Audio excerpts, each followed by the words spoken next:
দোলের দিনে দুর্নীতির ছিটে বিজেপি সাংসদ ও জেলা সভাপতির বিরুদ্ধেই উঠল দুর্নীতির অভিযোগ। রাতের অন্ধকারে জলপাইগুড়ির ডিবিসি রোডে বিজেপি জেলা অফিসের সামনেই পড়ল এমনই পোস্টার। তাতে লেখা, লোকসভা ভোটের চুরির টাকা কোথায় গেল? লোকসভা ভোটের কনভেনার ও জেলা সভাপতি জবাব দাও। পোস্টারের নিচে লেখা, জেলা বিজেপির সকল সদস্যবৃন্দ। কি বলবো আর, যে দলের লোকই তো করছে, গোষ্ঠী গন্ধলি ভয় পাবে।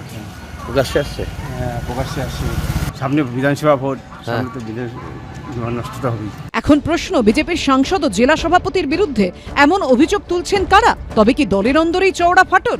সৎসাহস থাকলে সামনাসামনি বলুক না, কি জানি অন্য কোনো রাজনৈতিক দলের লোকও হতে পারে। ওদের দলের কে জেলা সভাপতি হবে এটা নিয়ে ওদের পার্টি অফিসে একটা গন্ডগোল। ওরা তৃণমূল বা সিপিএম থেকে যে সমস্ত উচ্ছিষ্ট যে সমস্ত নেতা ওদের দলে গিয়ে নেতা হয়েছে, তাদেরকে কোনোভাবেই পুরনো বিজেপিরা মানতে পারছে না। রাজা চট্টোপাধ্যায় রিপোর্ট, এবিপি আনন্দ, জলপাইগুড়ি।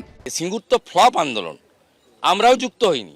নন্দীগ্রাম থেকে সিঙ্গুর, পশ্চিমবঙ্গ যখন উত্তাল, চরম অস্বস্তিতে বাম সরকার, তখন একই দলে ছিলেন মমতা বন্দ্যোপাধ্যায় ও শুভেন্দু অধিকারী। কাঁধে কাঁধ লাগিয়ে সেই লড়াই সিপিএমের ঘুম ছুটিয়ে দিয়েছিল। কিন্তু তারপর গঙ্গা ও হলদি নদী দিয়ে অনেক জল বয়ে গেছে। সিঙ্গুর, নন্দীগ্রাম, কোথাও শিল্প হয়নি। 34 বছরের বাম সরকারের পতন হয়েছে, তৃণমূল ক্ষমতায় এসেছে। দুই দলীয় সতীর্থের মধ্যে এখন কার্যত মুখ দেখাদেখি বন্ধ। দুজন এখন ভিন্ন মেরুতে, একজন শাসক দলে, অন্যজন বিরোধী দলের প্রধান মুখ। এই আবহেই নন্দীগ্রামে দাঁড়িয়ে সিঙ্গুরকে ফ্লপ আন্দোলন বলে তার থেকে দূরত্ব তৈরির চেষ্টা করলেন শুভেন্দু অধিকারী। সিঙ্গুর তো ফ্লপ আন্দোলন, টাটাকে তাড়ানোটা কোনো আন্দোলন নয়, কারোর সমর্থন ছিল না, আমরাও যুক্ত হইনি। নন্দীগ্রামের কেমিক্যাল হাবের বিরুদ্ধে জমি আন্দোলনের অন্যতম কারিগর ছিলেন শুভেন্দু অধিকারী। নন্দীগ্রামে যেটা হয়েছে তার সুফল বর্তমান শাসকরা পেয়েছে। তারা ফুলে ফেপে ঢোল হয়েছে, আর্থিক সম্পত্তি বেড়েছে, তাদের গায়ের, তাদের সব কিছুতেই জৌলসের বৃদ্ধি ঘটেছে, সম্পদ থেকে শুরু করে বৈভব। তৃণমূল কংগ্রেস যে উঠে এসেছে, তার জন্যে সিঙ্গুর এবং নন্দীগ্রাম উভয় আন্দোলনই সমানভাবে কৃতিত্ব দাবি করতে পারে। সিঙ্গুর থেকে নন্দীগ্রাম, ষড়যন্ত্রের অভিযোগে আজও সরব সিপিএম।